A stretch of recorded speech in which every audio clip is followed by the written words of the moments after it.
இதில் வருத்தப்பட்டவர்கள் அதிகமான ஆட்கள் இருக்காங்க. அதில் நானும் ஒருத்தன் வச்சுக்கோங்க. எதுக்கு இது அரசியல், இவர் நல்ல படம் வந்துக்கிட்டு இருக்கு, ரேஸில் லீடிங்கில் போகிறாரு, அடுத்த படத்தில் டெஃபினட்டாக மேலே போயிடுவார். என்னடா இவர் இப்படி பண்ணுறாரு, அது ஒரு எல்லாருக்கும் பொதுவாக வருத்தம் இருக்கும். அந்த வருத்தம் நான் எனக்கு இருக்கு. ஏன்னா 9 months to 10 months I was out of cinema. எனக்கு இந்த காலில் ஆப்ரேஷன் ஆகி பின்னாடி எலும்பு உடஞ்சதுலேருந்து ஒரு 8-9 மாதத்துக்கு மேலே ஆகிடுச்சு. இப்போ 10 மாதம் 11 மாதம் ஆகிடுச்சு அவே ஃப்ரம் சினிமா. அதனால் எனக்கு இது புதுசாக மோர் தென் ரஜினி சாரோட Kamal Haasan is a better actor. Kamal சாருக்கு இல்லாத ஒரு ஈர்ப்பு வந்து ரஜினி சார்கிட்ட இருக்க. Mass காட்டுறதா sir? மாஸ் காட்டுறதுன்றதெல்லாம் கரெக்டு தாங்க, எல்லாரும் காட்டுறாங்க. தொடர்ந்து அவர் பேரில் ஏதாவது ஒரு விமர்சனம் தொடர்ந்து வந்துட்டு தான் சார் இருக்கு. Is a nice man by hearts of hearts. நீங்கள் பார்த்தீங்கன்னா இன்பமான மனிதன் யாருமே கிடையாது. அவர் பக்கத்து வீட்டுக்காரங்க அவர் எவ்வளோ திட்டுறாங்க தெரியுமா? ரஜினி சாரியா? ஆமாம், அந்த அம்மா கற்றுக்கிட்டே இருக்கான். எங்கள மாதிரி இந்த 21 வீட்டு கஷ்டப்படுறாங்க. படங்களை பார்க்கணும், படத்தை பற்றி விமர்சனம் பண்ணுங்க, படத்தை பற்றி செட்டையர் பண்ணுங்க, கிரிட்டிசைஸ் பண்ணுங்க, anything you can do. Other then ஆக்டரை தவிர வேறு எதெல்லாம் பேசுகிறீங்க? பர்சனல் சைட் பற்றி பேச எதுவுமே பேசுகிறாங்க. அது எதுக்கு அதை பேசிக்கிட்டு?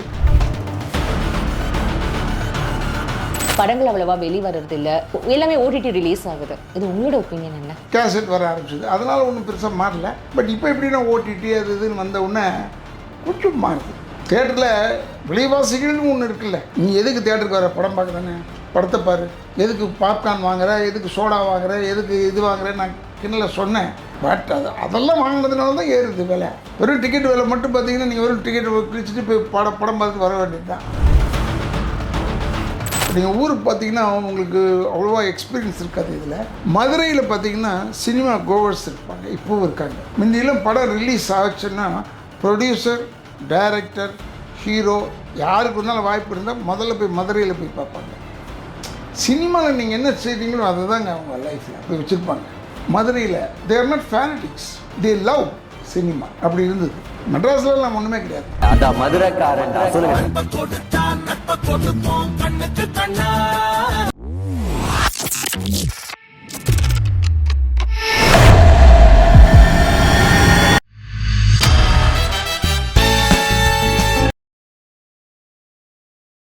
பிபிடி சினிமா நேயர்கள் அனைவருக்கும் வணக்கம். நான் உங்கள் அமிர்தா. இன்னைக்கு நம்ம எல்லாரோடைய ஃபேவரட்டான ஒரு ஆக்டர் அப்படின்னு தான் சொன்னோம். எஸ், அந்த மாதிரி சொன்னால் கண்டிப்பாக மிகையாகாது. வேறு யாருமே இல்லை, ராதா ரவி சார் தான். அவர்கிட்ட நிறைய விஷயங்கள் கேட்டு தெரிஞ்சுக்கலாம். நிகழ்ச்சிக்கு போகலாம். சார், எப்படி சார் இருக்கீங்க?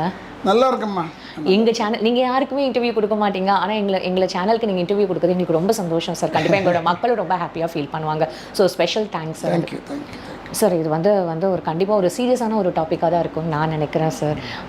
ஸோ உங்ககிட்ட சில விஷயங்கள் கேட்கணும் தான் சார் இங்கே வந்திருக்கோம். ஸோ ஃபஸ்ட்டு வந்து ஒரு லைட்டர் நோட்டில், நீங்கள் வந்து அந்த காலத்தில் சரி, நீங்கள் இல்லாத ஒரு படங்களே இல்லை அப்படின்றத சொல்லலாம். பீங்கிட்ட வந்து கேரக்டர் ரோல் இல்லை, பீங்கிட்ட வில்லன் ரோல், நீங்கள் இல்லாத ஒரு கேரக்டர், நீங்கள் இல்லாத படமே இல்லை அப்படின்னு சொல்லலாம். ஸோ உங்களோட அனுபவங்கள் பற்றி ஷேர் பண்ணுங்கள் சார். எனக்கு ரொம்ப பிடிச்ச டைம் வந்து நம்ம இந்த காலத்தில் இல்லையேன்னு நினச்சது வந்து புரட்சி தலைவர், நடிகர் திலகம், ஜெமினி சார், இவங்கெல்லாம் இருந்த காலங்களை பற்றி தான் நான் யோசிச்சுக்கிட்டே இருப்பேன். அவங்க படம் தான் அதிகமாக பார்ப்பேன். பட்டு இப்போ பார்க்கும்போது நமது எங்கள் பீரியடு, அதாவது சகோதரர் விஜயகாந்த் ஆகட்டும், சரத்குமார் ஆகட்டும், பிரபு, கார்த்திக், இவங்கெல்லாம் ஒரு கிளஸ்டர் இருந்தது. அதை நினச்சிக்க வேண்டியதாக இருக்குது. அதாவது ஸ்கூலில் படிச்சுட்டு காலேஜுக்கு போகும்போது ஸ்கூல் லைஃப் பெட்டரா, நல்லா இருந்ததுடா ஜாலியான்னு. அப்புறம் அங்கேருந்து காலேஜுக்கு போய்ட்டு காலேஜ் முடிச்சுட்டு வேறு எதுக்கோ வந்துட்டா காலேஜ் லைஃப் ரொம்ப பெஸ்ட்டு, அப்படி தான் சொல்லுவாங்க. அது மாதிரி தான் இது. அதனால் எல்லா லைனுமே எல்லாமே எவ்ரிதிங் இஸ் குட். டிஃப்ரென்ஸ் இருக்குது. இப்போ மிந்தி சினிமா இஸ் டோட்டலி டிஃப்ரெண்ட். இப்போ எடுக்கிற விதமே வேறு இல்லை. கூட்டி கழிச்சு பாரு, கணக்கு தப்பாகாது, அந்த மாதிரியான ஒரு பஞ்ச் டைலாக் எங்களுக்கு சொல்லி காட்டுங்களேன். அந்த அண்ணாமலை படத்தில் வந்த அந்த பஞ்ச் டைலாக் எங்களுக்கு ஒரு வாட்டி சொல்லி காட்டுங்களேன். அப்படியா? உண்மையாகவே உங்களோட ஒரு ரசிகையாக என்ன மாதிரி எவ்வளோ பேர் ரசிகர்கள் இருப்பாங்க, அவங்க ரொம்ப ஹாப்பியாவாங்க அந்த டைலாக் நீங்கள் சொன்னீங்கன்னா. கூட்டி கழிச்சு பாருங்க, கணக்கு சரியாக வரும். இது டைலாக் சொல்லுது. அதில் பின்னாடி ஒரு ஆக்ஷன் கொடுப்பேன். இது என்னென்னா, நான் ஃபஸ்ட்டு ஃப்ரண்ட்டில் கை வைக்கலான்னு நினச்சேன். சரி. ஆனால் அது வந்து மர்லன் பிராண்டோ செஞ்சிட்டார் காட்ஃபாதரில் இந்த இப்படி செய்கிறத. அதை கமல் சார் என்ன செஞ்சார்னா அதை இன்னும் கொஞ்சம் பின்னாடி போட்டார் தலையில், நாயகனில் எஸ் அப்படி பின்னாடி போடுவார் தலையில். நான் என்ன செஞ்சேன், இது ரெண்டும் இல்லாமல் தள்ளி போட்டேன் கையை, அவ்வளோதான். செம ஹிட் டைலாக். ஆமாம். ஆனால் கூட்டு கழிச்சு பாரு கணக்கு சரியாக வருதுன்றது கணக்கு நிறைய பேட்டியில் சொல்லியிருக்கேன். இருந்தாலும் உங்களுக்கு ஃப்ரெஷ்ஷாக பார்க்குறதுனால சொல்கிறேன். அது ஆக்சுவலாக டிஎஸ் துர்ராஜன் ஒரு பழைய comedy artist. he was the first man to have a horse. Okay. Race horse வச்சுருந்தார். ரொம்ப பாப்புலர் ஆர்டிஸ்ட் அவர் காமெடியன் தான் இருந்தால் கூட அவர் படிக்காத மேதையில் ஒரு இடத்துல சிவாஜிப்பா வந்து வீட்டை விட்டு வெளியே துரத்திடுவாங்க. அவர் எங்கே போகிறதுன்னு தெரியாது. வந்தார். இவர் கொஞ்சம் புகலிடம் கொடுப்பார். யார்? TS Durairaj sir. ஃபேக்ட்ரியில் சேர்ப்பார். தம்பி நல்லா இப்படி தான் இருக்கும், கூட்டி கழிச்சு பாருங்கள் கணக்கெல்லாம் சரியாக வரும் சொல்லிட்டு போயிடுவார். அவ்வளோதான் சொன்னார். சரி. அது எங்கள் அப்பாவையும் எங்கள் அம்மாவையும் நான் கும்பிடாமல் வெளியே வரமாட்டேன். அதே மாதிரி நான் கும்பிட்ற தெய்வங்கள் எல்லாம் சேர்ந்து எனக்கு அந்த அறிவை கொடுத்து செப்பேன். கூட்டி கழிச்சு பாருங்க எனக்கு சரியாக வரும்னு கேட்க சொல்லி. ஏன்னா டைலாக் எழுதினவர் சண்முக சுந்தரம். அவர் தான் என் அடுத்த படத்துக்கு டைரக்டர். அண்ட் சண்முக சுந்தரம்னா வந்து என்ன சின்ன வயசுலேருந்து பார்த்துருக்காரு. ஓகே. இப்போ டைரக்டர் யூனியனில் மெயினாக இருந்தார். அவர் டைலாக் சைடு சொன்னோன்னே முதல்ல எனக்கெல்லாம் கோட் போட்டு தான் எடுத்தாங்க. அந்த சீன் சார் கோட் போட்டு தான் எடுத்தாங்க. அது ஃபஸ்ட்டு சீனோடு சரி. நீங்கள் இப்போ பார்த்தீங்கன்னா குழந்தையாக இருப்பாங்க. வடா கண்டு கேட்க விடுறேன் சொல்லுவேன். இல்லை வெயிட் பண்ணுவான். யாருடா வெயிட் பண்ணுறேன்? இல்லை அண்ணாமலை வரட்டும். எனக்கு கோவம் வரும். எனக்கு ஏழைங்களுக்கு என்ன பிடிக்காது. அந்த ஒரு பிட்டு மட்டும்தான் சூட் போட்டிருப்பேன். அதுக்கப்புறமா கிடையாது. வேட்டி ஷர்ட் அது சொந்த designing of the shirt and டோத்திலாம்.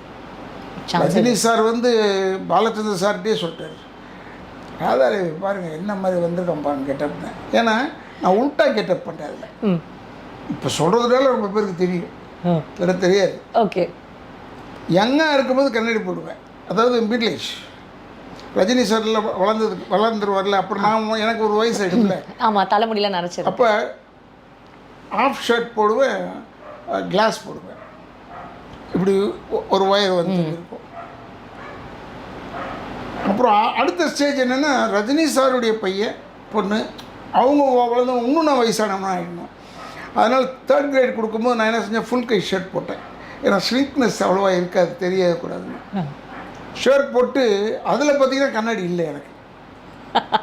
யாரும் அதை கேட்க மாட்டாங்க. போகிற ஸ்பீடில் தட்டி விட்டு போயிடும். இப்போ நான் சொன்னதுனால நீங்கள் நிதானமாக பார்க்க ஆரம்பிச்சிருவீங்க அண்ணாமலை. ஆமாம் இல்லை அப்படின்ற மாதிரி. சின்ன வயசில் இவர் கண்ணாடி போட்டிருந்தாரு, இப்போ எதுக்கு கண்ணாடி போடலன்னு கேட்பாங்க. சினிமா வச்சது. அதனால் இதெல்லாம் செஞ்சோம். பட் ரஜினி சார் தான் மெயின் ரீசன் ஒரு கண்டினியூட்டி டைலாக் கொடுத்ததுக்கு. அவர் எதிர்பார்க்கல இருந்தால் கூட யூ மஸ்ட் டூ சம்திங். நீ ஏதாவது ஒன்று மேனேஜர் பண்ணுவே இருக்கு பண்ணுன்னு. இவ்வளோ தொந்தரவு பண்ணி நான் பார்த்ததே இல்லை. அப்போ அவங்க கேட்டேன், என்னென்ன சீன் சொல்லுங்கண்ணே. எனக்கு என் கேரக்டர் என்னென்ன சண்முக சுந்தரன் கேட்டேன். பணத்துக்கு ஆசை பிடிச்சவன் அப்படியா, சரி எல்லாத்துலேயும் ஒரு கணக்கு இருக்கட்டும். அப்போ கூட்டு கழிச்சு ஒரு கணக்கு சரி நான் மனசுக்குள்ளே வச்சுக்கிட்டு வந்துட்டேன். ஓகே. இப்படி வந்தது தான் அந்த கேரக்டர். சான்ஸே இல்லை சார். அதை வச்சு ரஜினி சாருக்கு ஒரு சீனை பிரமாதமான சீன் பண்ணோம். ஏலம் எடுக்கும் போது நானும் உட்காருவேன், என் பையன் நல்லா உட்காருவோம். பட் ஏலத்தில் அதிகமான விலைக்கு வாங்குறேன்னு சொல்லிட்டு தட்டுவேன் பையனை, வேணாண்டா கேட்காதான்னு சொல்லுவேன் உள்ளுக்கு முள்ளமாக. ஆமாம், ரஜினி சார் ஏன் கேட்டாருன்னா இப்போ நண்பன் தான் எதிரி ஆகிட்டேனே, அதனால் இவங்களை ஃபுல்லாக ஏற்றி விட்டுறணும்னு சொல்லி பண்ணுவார். அப்போ பார்த்திங்கன்னா அந்த வீடு விற்றுருவாங்க, என் பையன் அதிகமான விலைக்கு கேட்டுருவோம். அப்போ அந்த சீனு வீடு வரும்போது நான் சத்தம் போடுவேன், ஏன்டா வாங்கினத, ஏன் வாங்கினேன் இந்த வீடை அப்படின்னு சொல்லிட்டு, அப்புறமா கவலைப்படாதரா கண்ணு நான் பார்த்துக்கிறேன், அண்ணாமலையா நம்மளான்னு பார்த்துக்கலாம்டா கண்ணுன்னு சொல்லுவேன். அதில் அண்ணாமலைக்கு எனக்கும் அப்படி ஒரு ரைவல்ரியை வச்சோம். ஐ am not young villain, Rajini சாருக்கு ஈக்குவல் வில்லன் இல்லை, ஆனால் அந்த கேரக்டர் இஸ் சச் ஜனங்களுக்கே ஒரு வந்தாண்டா வில்லன் மாதிரி. சரத்பாபு அப்படியே குவைட் ஆகிடுவோம். எஸ். என்னை புக் பண்ணும்போது இந்த ஒரு படத்தில் மட்டும் இந்த வயசான வேஷம் பண்ணுங்கன்னு சொல்லி ரஜினி சார் சொன்னார். அருணாச்சலாவில் போய் பார்த்தேன். அருணாச்சலம்னு இருக்குல்ல அவருடைய பில்டிங்கு, அதில் போய் பார்த்தேன். ம் சரி சார், நான் நல்ல காமெடியெலாம் பண்ணுவேன் சார், என்ன சும்மா சீரியஸாக செய்ய சொல்கிறீங்களே சார்லாம் சொன்னேன். இந்த ஒரு வாட்டி சரத்துக்கு ஃபாதராக போயிடுங்க. சரி. சரத்துன்னு நான் சரத்குமார் நினச்சிட்டேன். ஃப்ளோரில் போய் பார்த்தா, ஏவிஎம்மில் போய் பார்த்தா தான் தெரியுது சரத் பாபுன்னு. அவன் இயற்கையாகவே கேட்குறேன். வா, என்னோட வயசானவர். சரி, ஓகே, சினிமா தானே அது அப்படின்னு நினச்சி பண்ணேன். இந்த கூட்டி கழிச்சு பாரு கணக்கு சரியாக வருன்றது என்ன ஏதாவது ஒன்று செய்யின்னு சொன்னது ரஜினி சார். ஓகே. ஒரு அண்ணாமலை படத்தில், ரஜினி சார் படத்தில் ராதாரவி சொன்னது நிற்கிது எங்களுக்கே அது இன்னைக்கு இப்போ வரைக்கும் அந்த ஜென்ரேஷனில் அந்த கூட்டி இன்னைக்கு வரைக்குமா, இன்னைக்கு இப்போ வரைக்கும் கூடமா எங்கேயாவது மீட்டிங்கில் பேசும்போது பாரு நான் சொல்கிறத கூட்டி கழிச்சு பாருங்க கணக்கு சரியாக வரும்னு கிளாஸ் சொல்லுவாருக்கு. அந்த அளவுக்கு ரசிக்கிறேன். அது அப்படி ஒரு நல்ல ஒரு பெரிய ஆனால் அதை படிக்காத மேதையில் எங்கேருந்து நான் எடுத்தேன்றதை சொன்னேன்னா தேடி பார்த்தீங்கன்னா கிடைக்கிறதே கஷ்டம். கிடச்சிருச்சுன்னா இதையா போய் இந்த திருண்ணா அப்படின்னு நினைப்பீங்க. ஏன் சார் திருண்ணான்னு சொல்லலாம்? திருடுறத நம்ம பாவம், அவருடைய உரிமை அவர் டிஎஸ் தவராஜன். ஓகே, அதுலேருந்து நான் எடுத்தேன். Fine sir. இப்போது உங்களோட ஜேர்னி வந்து நீங்கள் இவ்வளோ சொல்லிட்டீங்க. இப்போ அப்போ இருக்கிற காலகட்டத்தில் படங்கள் வரல. அண்ட் மோஸ்ட்லி எல்லா தேட்டர்ஸுமே வந்து இப்போது என்ன சொல்கிறது, அவ்வளோவா வந்து ஜனங்கள் அங்கே போகிறதில்ல. ரிப்பீட் ஆடியன்ஸ் கிடையாது. படங்கள் அவ்வளோவா வெளிவரதில்லை. இப்போது நடிகர் விஜய் அவர்களே வந்து படத்தை விட்டு நான் வெளில வந்துட்டு அரசியலில் போக போகிறேன். ஸோ இவ்வளோ விஷயங்கள் பார்க்கப்படுதில்லை சார். இதுக்கு எல்லாமே ஓடிடி ரிலீஸ் ஆகுது. இது உங்களோட ஒப்பீனியன் என்ன? நான் உண்மையிலே இப்போ வந்து கமல் சாரை தான் நினச்சிக்கணும். ஃபஸ்ட் கேசட்டில் வரும்போது ஹோல் ப்ரொடியூசர் கவுன்சில் சேம்பர் தான். தமிழ் ப்ரொடியூசர் கவுன்சில் இல்லை, chamber was against that. So இதுக்கு நடிகர் சங்கம், அப்போ நான் நடிகர் சங்க தலைவர். ஸோ எல்லோரும் சேர்ந்து ஊர்வலம் போய் பெட்டிஷன் கொடுப்போம் அப்படின்னு சொல்லும்போது கமல் சார் ஒரு பேட்டி கொடுத்துருந்தார். காலையில் வரப்போகிறார் ஊர்வலத்துக்கு, அதுக்கு முன்னாடி பேட்டி கொடுத்துருக்காரு. அட்வான்ஸும், அதாவது சயின்டிஃபிக் இன்வென்ஷன்ஸ் வந்து யாருமே தடுக்க முடியாது, அதனுடைய வளர்ச்சியை யாரும் தடுக்க முடியாதுன்ற தோரணையில் கொடுத்துட்டு அவர் வர்றாரு. எங்கே வந்து உட்கார்றாரு, இதை எதிர்ப்பு சொல்கிறோம்ல அந்த இடத்துல உட்காந்துருக்காரு. ஆனால் அவர் நிறைய ப்ரொடியூசர்ஸ் வந்து என் காதுபடவே திட்டிருக்காங்க இந்த ஒரு சொல்லிட்டு. ஓகே, பட் அவர் சொன்னது உண்மை. ஏன்னா சயின்டிஃபிக் இன்வென்ஷன்ஸை நீ எப்படி கண்ட்ரோல் பண்ண முடியும்? இப்போ அது உதாரணம் இப்போ தான் வந்தது. ஆனால் அவர் அப்போவே கணிச்சு சொல்லிட்டாருங்க. வந்துக்கிட்டே இருக்கும், நம்ம தான் மாற்றிக்கணும். அது வரைக்கும் மாறாமல் வந்தது. கேசட் வர ஆரம்பிச்சது, அதனால் ஒன்றும் பெருசாக மாறல. பட் இப்போ எப்படின்னா ஓடிடி அது இதுன்னு வந்த உடனே கொஞ்சம் மாறுது. தேட்டரில் விலைவாசிகள்னு ஒன்று இருக்குல்ல. கண்டிப்பாக.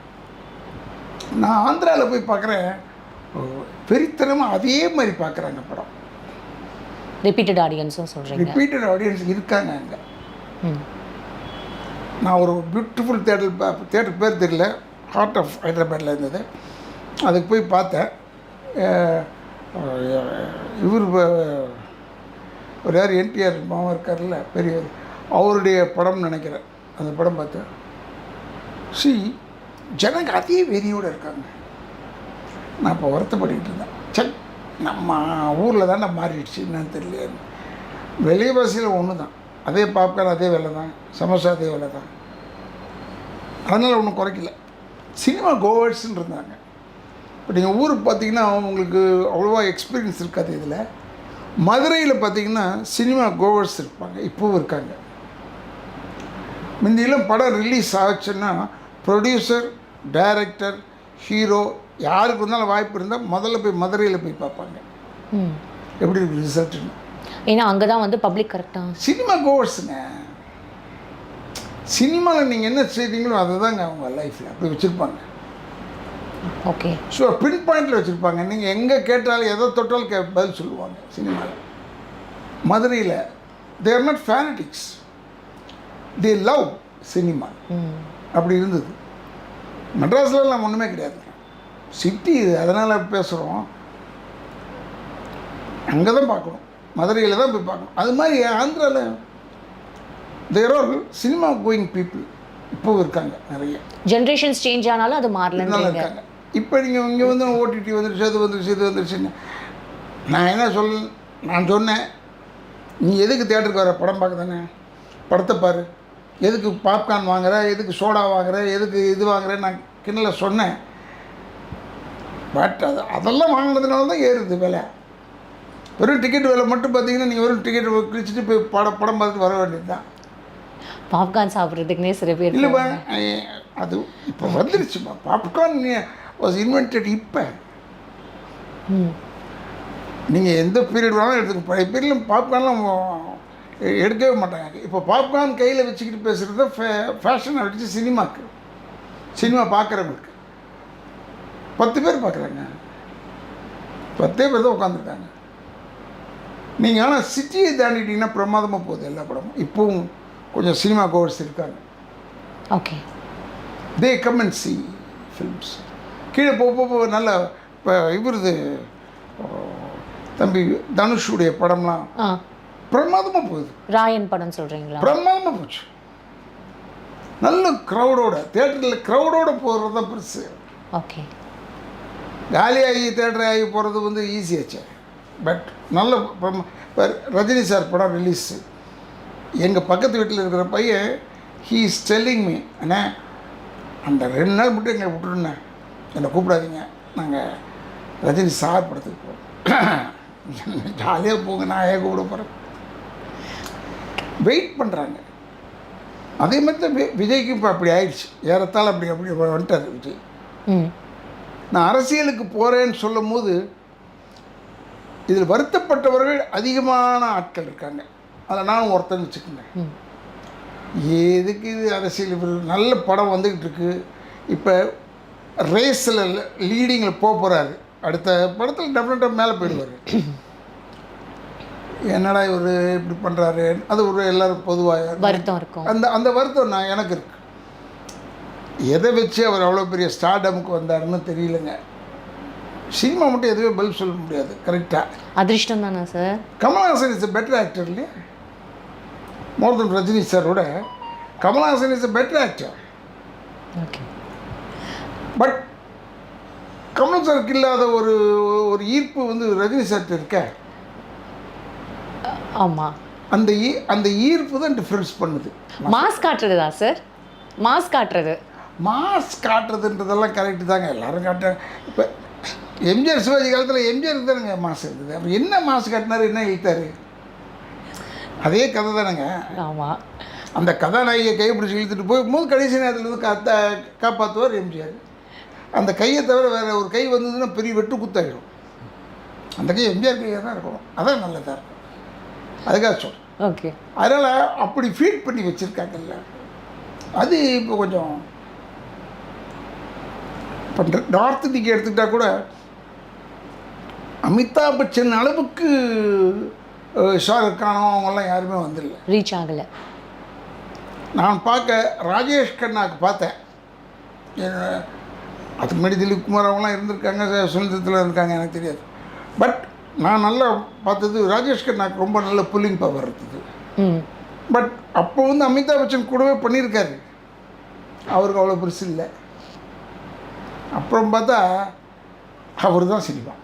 அமிதாப் பச்சன் அவர்கள் தான் அந்த பாலிவுட்டோட ரெப்ரசன்டேட்டர், அந்த மாதிரி ஆகிடுச்சு. அதுக்கு மேலே போயிட்டார் அவர். அது அப்படி வருங்க. ரஜினி சார் இப்போ படம் ரிலீஸ் ஆச்சுன்னா ஓடலைன்னு சொல்கிறாங்க, அந்த படம் ஓடலை, இந்த படம் ஓடலை. நீ சொல்லிகிட்டே தான் இருக்கீங்க ஒளி, அதே கூட்டம் தான் பார்க்குது. பேய் கூட்டம் இருக்கு அவர் படத்தில். அப்போ நீங்கள் அவரோட படத்தை வந்து அது ஓடலை, இல்லை வந்து அது லாஸ் அப்படின்றத நீங்கள் அக்செப்ட் பண்ணிக்கலான்னு சொல்கிறீங்க. எப்படிங்க அக்செப்ட் பண்ணுறதுன்னு எனக்கு தெரியலங்க. அந்த கணக்கு எப்படி நான் அக்செப்ட் பண்ணுறதுன்னு தெரியல. ஏன்னா கண்ணுக்கு தெரிஞ்சு அற்புதமாக போகுது. இந்த ராயன் படம் மிரட்டி விட்டாப்புல. தம்பி தனுஷுடைய டைரக்ஷன். நான் ஃபஸ்ட்டு படம் நினச்சிக்கிட்டு இருந்தேன், 2வது படமா இப்படி மிரட்டி விட்டார் அந்த படத்தில். என்னமோ இங்கே தூங்கிட்டு இருக்கும்போது அந்த நினைவாகவே இருக்குது எனக்கு. என்னன்னு தெரியல, அந்தளவுக்கு உங்களுக்கு தாக்கத்தை ஏற்படுது. அப்படி அந்தளவுக்கு அதுதாங்க அந்த மேஜிக் தான். இது வரைக்கும் ஒர்க் அவுட் ஆகாத தனுஷுக்கு அதில் ஒர்க் அவுட் ஆகுது. இப்போ நாங்கள் குட்டி படம் பண்ணோம், அதெல்லாம் அந்த அளவுக்கு இல்லையே அவருக்கு. அந்த மரத்துக்கு கீழே அவர் நின்றுட்டு இருக்கும்போது ஊட்டிட்டு அது கொடைக்கானல்ல எங்கேயோ ஒரு இடத்துல போய் நாங்கள் எடுத்தோம். அப்போ பார்த்தா தனியாக அங்கே மரத்துக்கு கீழே நின்றுட்டு இருந்தார். அப்போ இந்த பொண்ணு அந்த ஹீரோயின் அந்த பொண்ணு இருந்தது எல்லாம் நானும் போய் நின்று நான் தான் அப்போ தான் பேசுவேன் தனுஷ்கிட்ட. அதனால் அப்போல்லாம் அவ்வளோ இல்லையே. இப்போ கண்ணுக்கு தெரிஞ்சு இப்படி இழுத்துட்டாங்க எல்லாரும். ஈர்ப்புங்க அந்த படம். அது எங்கேயோ ஒரு இடத்துல வருங்க, அந்த டிரான்ஸ்ஃபர்மேஷன் வரும். டிரான்ஸ்ஃபர்மேஷன் டிஃப்ரெண்ட்டாக. இப்போ நடிகர் சங்கங்கள் இந்த மாதிரியான சங்கங்கள் இருக்குல்ல சார், உங்களோட யூனியன்ஸும் எல்லா யூனியன்ஸும் இருக்குது. நீங்கள் சங்கங்கள் உங்களுக்கு கீழே இந்த சங்கங்களில் இருக்கிறவங்களுக்கு நீங்கள் என்ன சார் இந்த சங்கம் செய்யுது? சங்கம் என்ன செய்யுதுன்னு இப்போ கேட்டிங்கன்னா, நான் சங்கத்தை விட்டு வந்தே ஒரு கிட்டத்தட்ட ஒரு 10-15 ஆண்டுகள் ஆகுது. ஆனால் சங்கங்கள் இருக்கிறது பூராவே பாதுகாப்புக்கு தன்றது பொதுவாக சொல்லுவாங்க. சங்கம் சொல்கிறத ஐ எம் நாட் சப்போர்ட்டிங் சங்கம். என்ன சொல்கிறேன்னா, சங்கம் சொல்கிறத யாராவது கேட்பாங்களா? கேட்குறாங்களா? சொல்லுங்கள். அது போதும் எனக்கு. ஜென்ரல் பாடின்னு வச்சா கூட நான் இருக்கும்போது எத்தனையோ ஜென்ரல் பாடி இப்படி தான் கூப்பிடுவேன், வரமாட்டாங்க. நான் நடத்திடுவேன் ஜென்ரல் பாடியை. யூ மஸ்ட் ஹேவ் அந்த ஃபியூ மெம்பர்ஸ் அஜெண்டா அப்படி. பட் வேற நோன் ஆர்டிஸ்டில் வந்தவொன்னே எல்லோரும் போய் கூப்பிட்டு எல்லோரும் வந்தாங்க, உட்காந்தாங்க.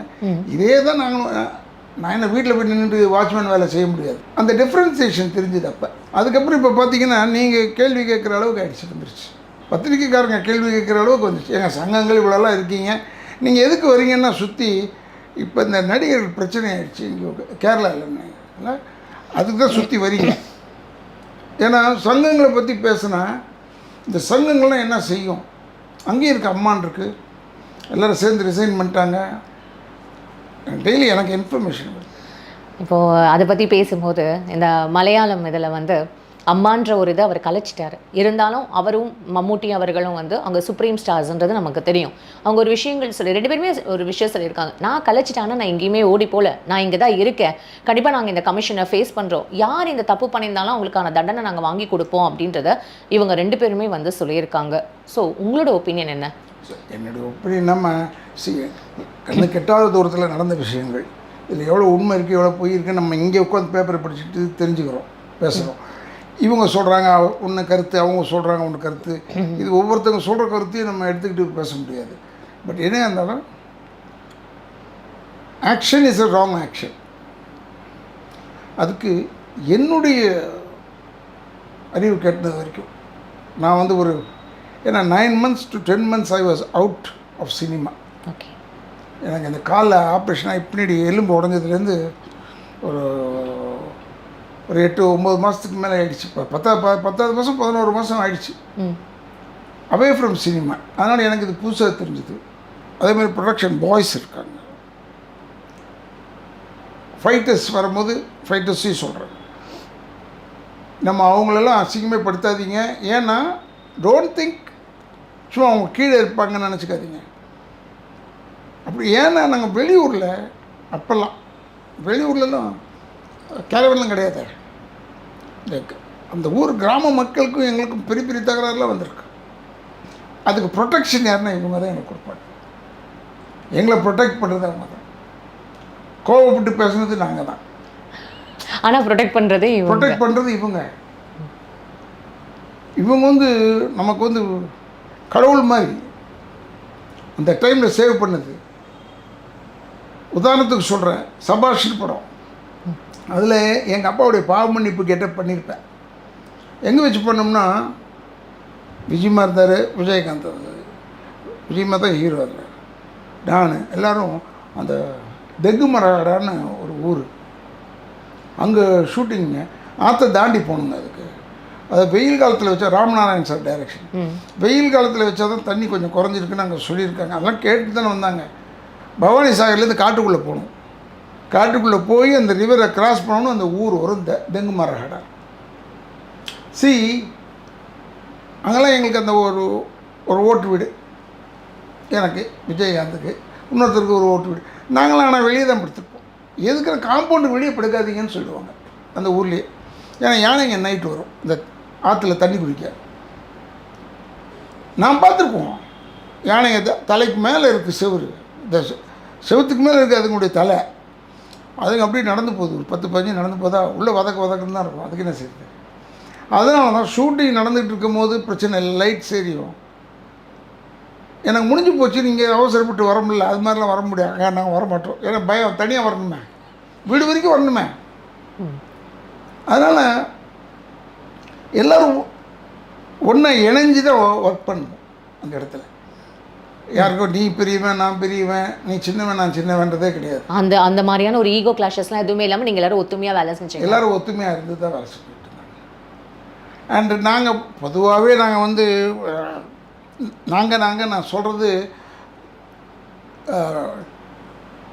விஜயகாந்த், எஸ்எஸ் சந்திரன், சந்திரசேகர், வாகை சந்திரசேகர், பாண்டியன், தியாகு, நான், இந்த 6 பேரும் ஒரு டீமாக இருந்தோம்.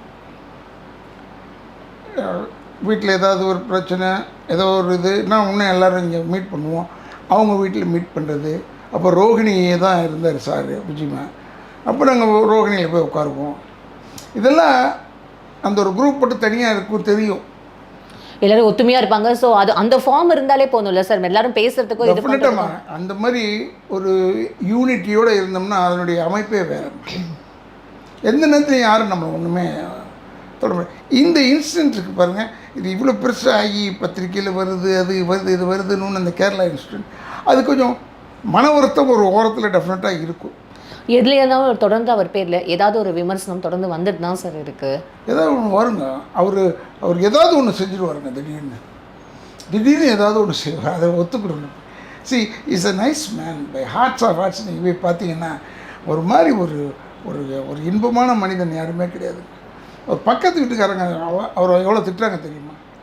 ரஜினி சாரியா? ஆமாம், அங்கே க்ரௌடு வருதுங்க, ஃபேன்ஸ் க்ரௌடு வருது அவர் வீட்டுக்கு. அதுக்கா?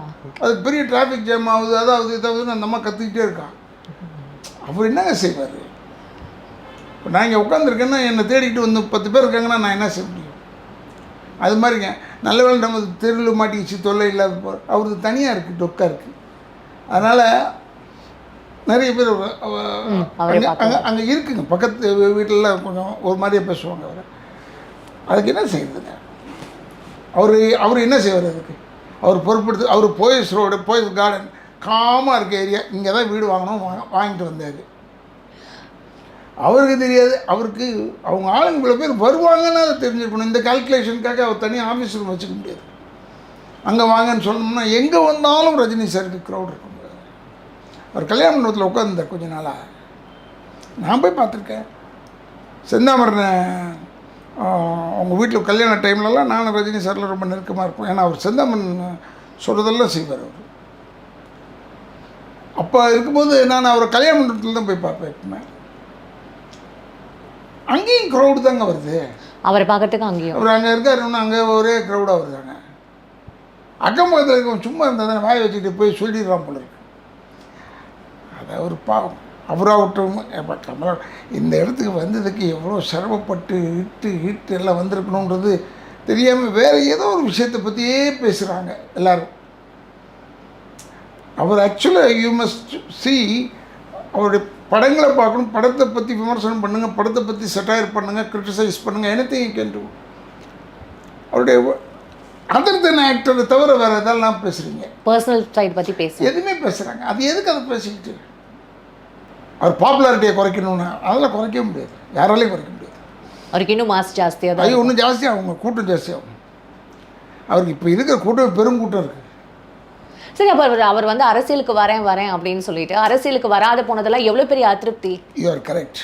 அது அவருடைய இஷ்டங்க. ஏங்க நான் சொல்கிறது கேட்க மாட்டேங்குதுன்னு. அவங்க வரேன் வரல எது வேணாலும் சொல்லலாம். அவர் வரேன்னு சொன்னார்.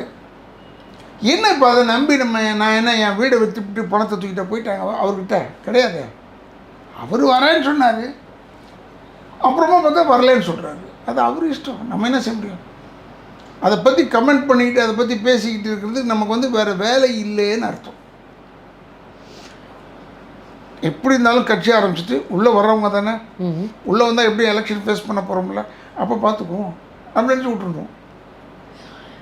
ஃபைனலாக ஒரே ஒரு கொஸ்டின், நடிகர் சங்கம் பில்டிங் எப்போ வரும்? எனக்கு உண்மையிலே சொல்கிறேம்மா, நான் வந்து சார் இதுக்காக நிறைய பேர் கான்ட்ரிபியூட் பண்ணியிருக்காங்க.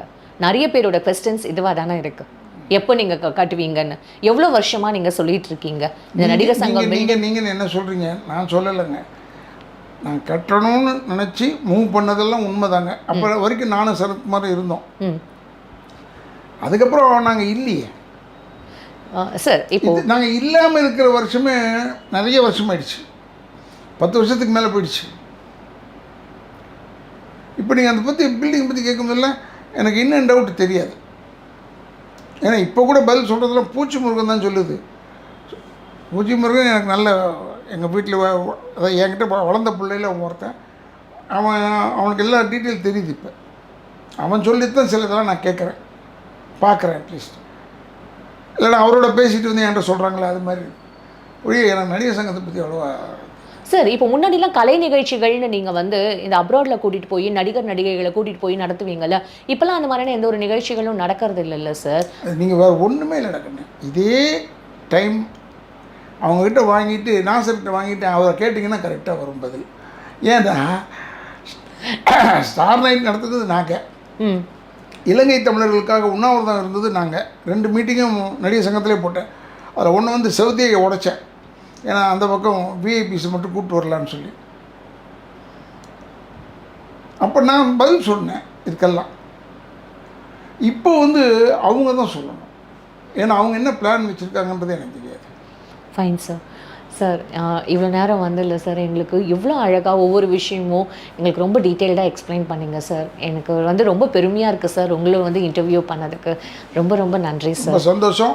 ஆனால் ஒன்று இளைஞர்கள் தயவுசெய்து தாய் தந்தையரை முதியோர் இல்லத்தில் சேர்த்து விடாதீர்கள். கடைசி வரைக்கும் வச்சு காப்பாற்றுங்க. இதை நான் எப்பவுமே சொல்கிறத சொல்லிவிட்டு ரொம்பவும் அதிகமான ஒரு நெருக்கடி கொடுக்காம ஒரு கேள்வியெல்லாம் சொல்லி பதிலையும் வாங்கி நல்லபடியாக நீங்கள் பண்ணிங்க. உங்களுக்கு என்னுடைய வாழ்த்துக்களையும் தெரிவித்து சகோதரர்கள் எல்லாருக்குமே நன்றியை சொல்லி விடைபெறுகிறேன். நன்றி, வணக்கம் சார்.